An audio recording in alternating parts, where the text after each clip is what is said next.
Definitely পজিটিভভাবে দেখছি, কারণ এটা তো আমাদের রুট, আমাদের শেকড়। আমাদের ছবির ক্ষেত্রেও একটা পরিবর্তন দেখা যাচ্ছে, আমূল পরিবর্তন দেখা যাচ্ছে। আপনারা যারা ছবি দেখছেন এখন, সবাই আমরা হলে যাচ্ছি। একটা সময় ছিল একটা গ্রুপ অফ পিপল আমাদের, তারা ছবিতে যেত, এরপরে আর আমাদের যাওয়ার ঠিক আমরা রিলেট করতে পারতাম না যে বিষয়বস্তুগুলো নিয়ে ছবি নির্মাণ করা হতো। কিন্তু এখন সেখানে একটা চেঞ্জ এসছে। নাটকের ধারাবাহিকের একটা সময় ধারাবাহিক একদম, আমি যে বললাম আমি আর মাত্র এই একটি ধারাবাহিকে কাজ করছি বলতে গেলে। সো এখন দেখা যাচ্ছে যে আপনারা নিশ্চয়ই আমাদের গল্প, তারপরে সম্পর্কের গল্প, দেনা পাওনা, এই কাজগুলো সম্পর্কে আপনারা সবাই অ্যাওয়্যার, এবং এগুলো কিন্তু সব পরিবার কেন্দ্রিক গল্প, এবং আমাদের এই শহর, এই পরিবার, এটাও পরিবার কেন্দ্রিক গল্প। আশা করি আপনাদের ভালো লাগবে। এবং এ ধরনের গল্পতে হয় কি, প্রত্যেক বয়স, সবাই, প্রত্যেক সমাজের প্রত্যেকটা লেভেলের মানুষ রিলেট করতে পারে, কারণ অনেকে মিলে আমরা কাজটা করি। তো এখানে তো সবাইয়েরই এক ধরনের প্রাধান্য থাকে। এখানে কেউ বলতে পারবে না যে শুধু আমার পরিবারটাকেই প্রাধান্য দেওয়া হচ্ছে, না। আমার পরিবারটা যেমন প্রাধান্য পাচ্ছে, আমার পরিবারের শামিমার আছে, পাপিয়া পা আরেকটা, তানিয়া বৃষ্টির পরিবারের আছে, বর্দা মিঠু। সো প্রত্যেকটা পরিবারকে প্রাধান্য দেওয়া হলে প্রত্যেকটা পরিবারের কিছু বিশেষত্ব আছে, যেগুলো আমরা আমাদের ব্যক্তিগত জীবনেও কোনো না কোনোভাবে রিলেট করতে পারি। সো এই ভালো লাগে জায়গাটা তো ডেফিনেটলি অ্যাপ্রিসিয়েট করার মতো। আমার তো বেসিক্যালি এখন সিঙ্গেল নাটক বেশি করা হয়, সিরিয়াল খুব কম।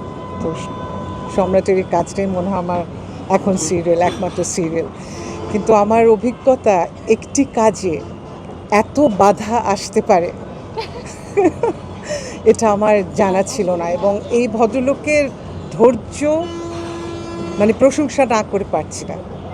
প্রত্যেক দিন শুটে কিছু না কিছু ঝামেলা হবে, কিন্তু আমরা যারা কাজ করেছি আমাদের সবার টেম্পারমেন্ট একরকম, লাইট মাইন্ডেড। আমরা খুব আনন্দ নিয়ে কাজটা করেছি, আরাম নিয়ে কাজ করেছি, বেচারাকে অনেক কত কষ্ট দিয়েছি, কিন্তু আমরা যে ভালো লাগাটা নিয়ে কাজ করেছি, সে ভালো লাগাটা যদি আপনাদের কাছে পৌঁছাতে পারি তাহলে আমরা সফল, আর না পারলে তো ব্যর্থ। দোয়া করবেন। আমি আশা করি, যেহেতু আমরা জানি যে এখন পারিবারিক গল্পগুলোকে প্রাধান্য দেওয়া হচ্ছে, সে জায়গা থেকে আমাদের গল্পতে বিভিন্ন ধরনের বেশ কটি পরিবারের কিছু সত্য, কিছু অনুভূতি তুলে ধরা হয়েছে। আশা করি আপনারা রিলেট করতে পারবেন। এর চেয়ে বেশি কিছু বলে স্পয়লার হতে চাই না।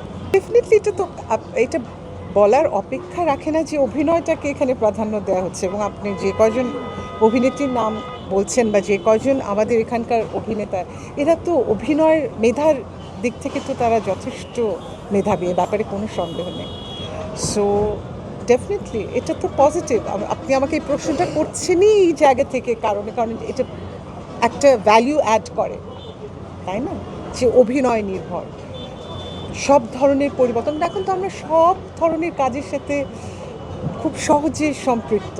সো সেই জায়গায় যদি কোয়ালিটি এবং দৃষ্টিভঙ্গির জায়গাটা পরিবর্তন না হয়, তাহলে তো আমরা পিছিয়ে যাব।